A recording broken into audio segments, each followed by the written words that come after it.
చిరంజీవి గారు మంచివాడు కాదు. ఆయన ఒక వర్గానికి మాత్రమే మేలు చేస్తాడు. ఒకరినొకలాగా ఇంకొకలాగా చూస్తారు అంటూ చాలామంది కూడా నెగిటివ్గా మాట్లాడుతూ ఉంటారు. కానీ ఆయన గొప్ప మనసు ఏంటనేది మళ్ళీ మళ్ళీ నిరూపితం అవుతూనే ఉంటుంది, మనం చూస్తూనే ఉంటాం. సో ఎంత మంచి పనులు చేసినా, ఎంత గొప్ప వ్యక్తి అయినా కూడా వాళ్ళని కిందికి లాగడానికి, వాళ్ళని తొక్కేయడానికి, వాళ్ళ గురించి నెగిటివ్గా మాట్లాడడానికి కొంతమంది గ్రూప్ ఆఫ్ మెంబర్స్ సపరేట్గా ఉంటారు. ఇంకా అది ప్రతి ఒక్కరికి కూడా సర్వసాధారణం అన్నమాట. సో మరి చిరంజీవి గారు మరొకసారి తన గొప్ప మనసు ఏంటనేది చాటుకున్నారు. ఉగాది పండుగ వేళ ఒక గొప్ప నిర్ణయం తీసుకున్నారు.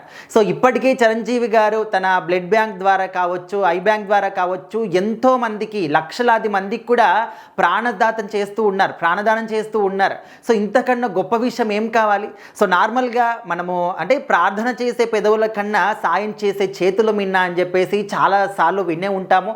అండ్ దానికి తగ్గట్టు చాలామంది ఎన్నో సేవా కార్యక్రమాలు చేస్తూనే ఉంటారు. అవి కూడా మనం చూస్తూనే ఉంటాం. సో దానికన్నా కూడా గొప్పగా ఏంటంటే రక్తదానం కావచ్చు. సో మనకు తెలుసు, కొంతమంది బ్లడ్ కోసం ఎన్ని హాస్పిటల్ తిరిగినా కూడా, ఎంతమందిని సంప్రదించినా కూడా బ్లడ్ అనేది వాళ్ళకి దొరకదు. సో అత్యవసర పరిస్థితిలో ఏం చేయాలనేది వాళ్ళకు దిక్కుతోచని పరిస్థితుల్లో చిరంజీవి గారి బ్లడ్ బ్యాంక్ అనేది అందరికీ కూడా ఒక అమ్మలాగా గుర్తుకొస్తూ ఉంటుంది. సో అలాంటి సందర్భాల్లో చాలామంది కూడా, ఎంతోమంది చిరంజీవి గారి బ్లడ్ బ్యాంక్ ద్వారా బ్లడ్ని ఎక్కించుకొని బతికినటువంటి వాళ్ళు ఉన్నారు. ఇప్పటికీ కూడా వాళ్ళు జీవితాంతం ఆ సేవని గుర్తు చేసుకుంటూ ఉంటారనమాట చిరంజీవి గారి గురించి. సో ఆ విధంగా మనము కరోనా టైంలో కూడా ఆక్సిజన్ సిలిండర్స్ సప్లై చేసి ఎంతోమంది కూడా ప్రాణదానం చేశారు.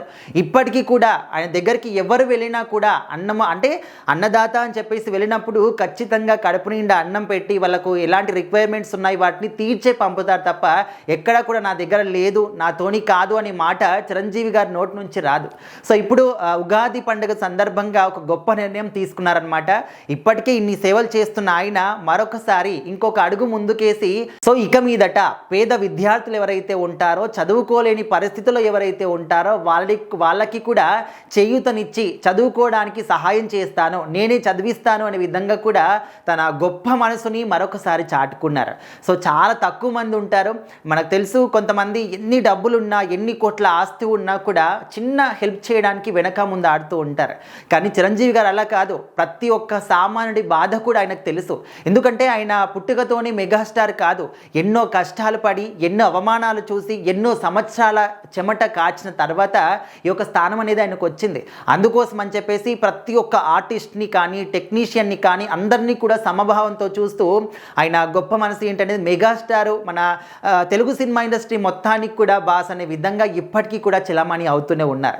ఎంతమంది గొప్ప వాళ్ళు ఉన్నప్పటికీ కూడా చిరంజీవి గారి పేరు ఎందుకు ముందుకు వస్తుందంటే ఇలాంటి గొప్ప గొప్ప పనులు చేస్తారు కాబట్టి.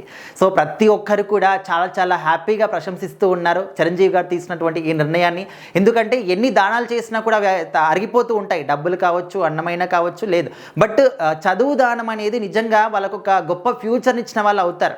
సో చాలామంది కూడా చదువుని దానం ఇచ్చిన వాళ్ళు ఖచ్చితంగా మన జీవితంలో ఎప్పటికీ కూడా ఉంటూనే ఉంటారనమాట. సో చిరంజీవి గారికి పూర్ణాయుష్ని దేవుడు అందించాలి అని చెప్పేసి కూడా చాలామంది కోరుకుంటున్నారు.